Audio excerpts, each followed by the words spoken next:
What's up, Binge buddies? Welcome to another episode of The Binge, the podcast that gorges on every random topic under the sun. I'm your host, and I'll be dishing out a smorgasbord of delectable discussions to satisfy your craving for unscripted, unfiltered, unabashed entertainment. Consider The Binge a veritable all-you-can-eat buffet of subjects.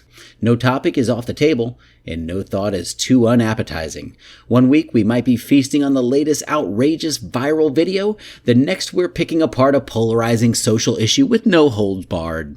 From piping hot takes on politics to savory dissections of internet culture, juicy breakdowns of celebrity scandals to a hearty helping of unapologetic opinions, I'll be serving up a little bit of everything to tantalize your intellectual taste buds. So loosen that belt, grab a snack, and get ready to gorge yourself silly, because this is The Binge, the podcast that doesn't believe in moderation or self-control. We're going full send into the boundless banquet of random musings and no-holds-barred banter. But enough with the appetizers, let's dive headfirst into the main course. This episode sponsored by Garden Box. It's the Binge Podcast where everything's a blast. It's the Binge Podcast, come join us fast. Elvis the Pelvis, the unauthorized, uncensored, and utterly ridiculous life story. Elvis Aaron Presley was born in 1935 in a tiny shack in the even tinier town of Tupelo, Mississippi. The world should have taken this as an ominous sign of the chaos and absurdity that was to come, but alas, humanity pressed on unawares. From humble beginnings as the son of a poor family who made a living selling bathroom fixtures door to door, young Elvis quickly discovered his true callings in life. Eating fried peanut butter and banana sandwiches, shaking his pelvis obscenely on stage, and wearing garish sequined jumpsuits. After allegedly inventing rock and roll music and sending an entire generation of parents into a morally clutching tizzy, Elvis skyrocketed to fame and fortune. He celebrated his newfound wealth in the most logical way possible, by purchasing a grotesquely opulent mansion named Graceland, which looks like what would happen if a Las Vegas casino wildly reproduced with a southern plantation.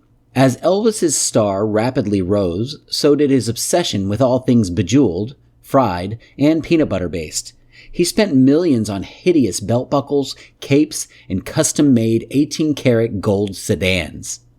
He consumed annual weights of deep-fried snack foods that could sustain a small nation.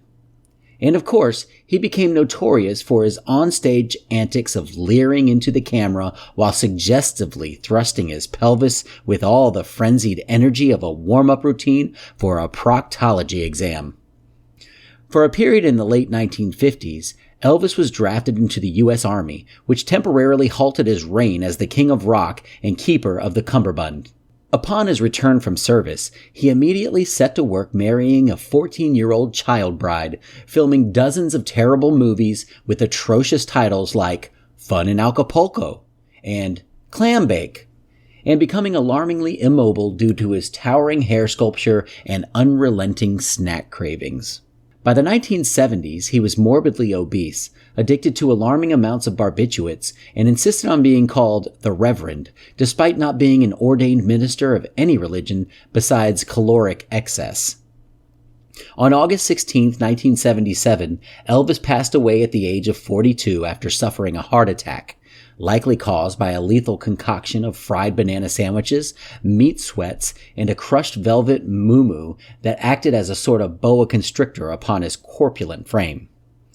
Despite his untimely and frankly inevitable demise, Elvis's legacy as a legendary performer, iconic rebel, and gravity-defying hair sculptor lives on to this day.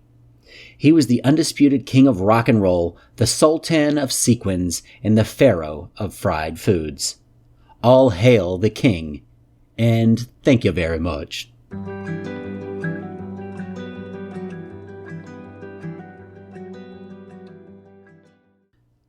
The Potato Chip, a crispy tale of accidental genius. Let's be honest, folks. The potato chip is a fucking miracle of human ingenuity and gluttony. This delightfully crispy, salty snack has become a staple of our modern diets, fueling our insatiable cravings for all things fried and indulgent. But have you ever stopped to wonder how the hell this culinary masterpiece came to be? Well, buckle up, because the story of the potato chip's invention is a wild ride through the annals of accidental brilliance and good old-fashioned pettiness. It all started in 1853 in the fancy schmancy Moon's Lake House Resort in Saratoga Springs, New York. Now, this place was the shit back then, attracting the creme de la creme of high society, who were all too happy to flaunt their wealth and snobbishness. Enter one George Crumb, a renowned chef at the resort who had the misfortune of serving a particularly picky asshole of a customer. This pretentious prick had the audacity to send back his french fries not once, but twice, complaining that they were too thick and soggy. Well, Crumb wasn't about to take that shit lying down. In a fit of culinary rage, he decided to teach this pompous bastard a lesson. He sliced up some potatoes, paper thin, fried them to a crisp, and doused them in salt, creating what we now know as the potato chip. When he presented this crunchy masterpiece to the disgruntled diner, the smug son of a bitch had the nerve to love them. And just like that, the potato chip was born. A delicious middle finger to the snooty elite who dared to turn their noses up at Crumb's cooking. Little did he know that his act of petty defiance would spawn an entire industry worth billions of dollars in countless hours of mindless snacking. From humble beginnings as a novelty snack for the upper crust, the potato chip quickly gained popularity among the masses, becoming a staple at bars, diners, and backyard barbecues across America. And let's not forget the countless variations that have emerged over the years, from barbecue and sour cream and onion to the unholy abomination that is the ketchup-flavored chip. Seriously, who the fuck thought that was a good idea? So, the next time you find yourself mindlessly munching on a bag of Lay's or Ruffles, take a moment to appreciate the sheer audacity and pettiness that gave birth to this crispy, salty delight. And maybe, just maybe, flip off the nearest pretentious asshole in honor of George Crumb's deliciously defiant creation.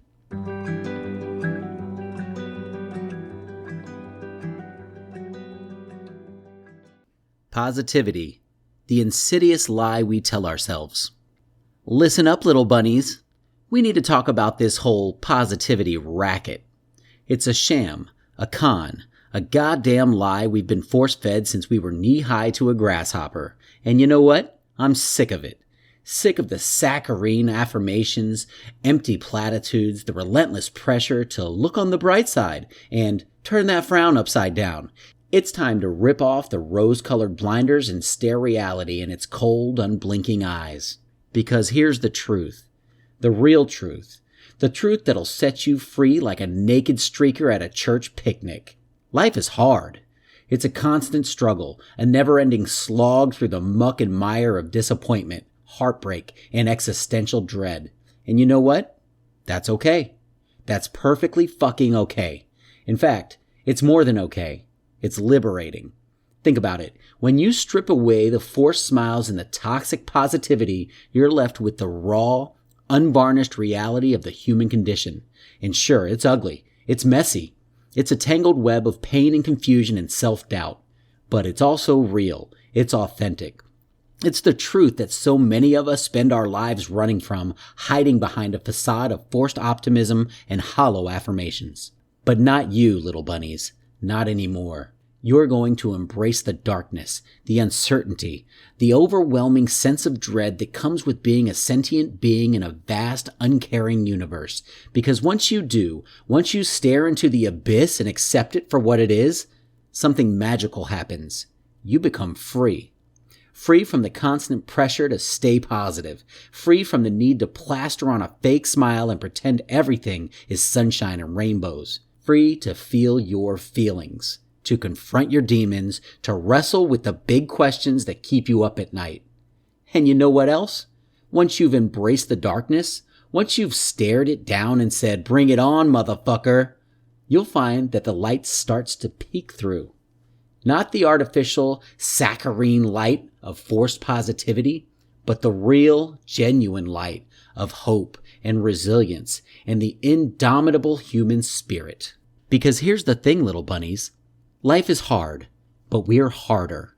We're tougher than we give ourselves credit for. We're survivors, fighters, warriors in the trenches of existence. And when we stop running from the darkness and start facing it head on, we tap into a wellspring of strength and courage that we never knew we had. So let's ditch the empty platitudes and the toxic positivity. Let's embrace the darkness, the uncertainty, the messiness of being human.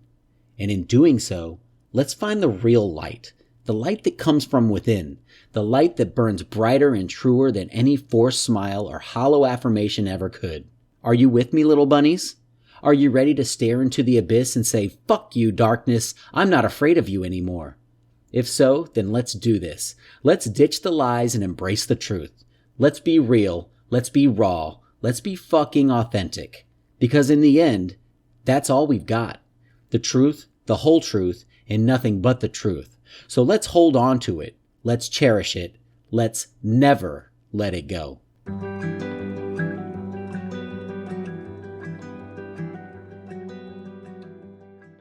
Please consider subscribing.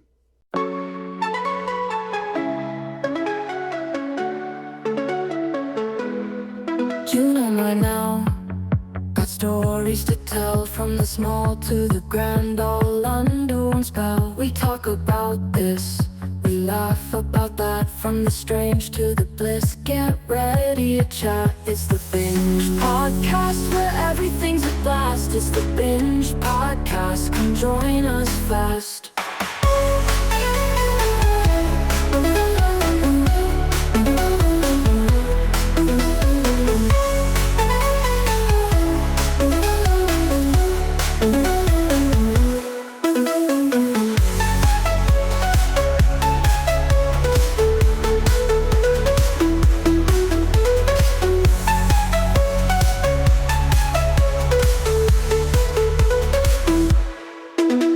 Right now, got stories to tell, from the small to the grand, all under one spell. We talk about this, we laugh about that, from the strange to the bliss. Get ready to chat. It's the Binge Podcast, where everything's a blast. It's the Binge Podcast, come join us fast.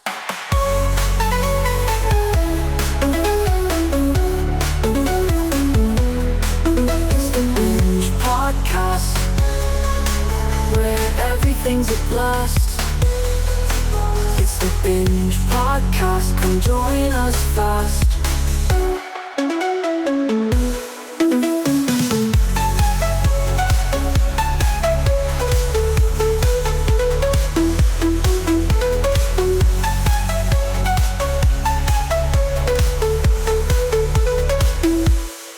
Tune in right now. Stories to tell, from the small to the grand, all under one spell. We talk about this, we laugh about that, from the strange to the bliss. Get ready to chat. It's the Binge Podcast, where everything's a blast. It's the Binge Podcast, come join us fast.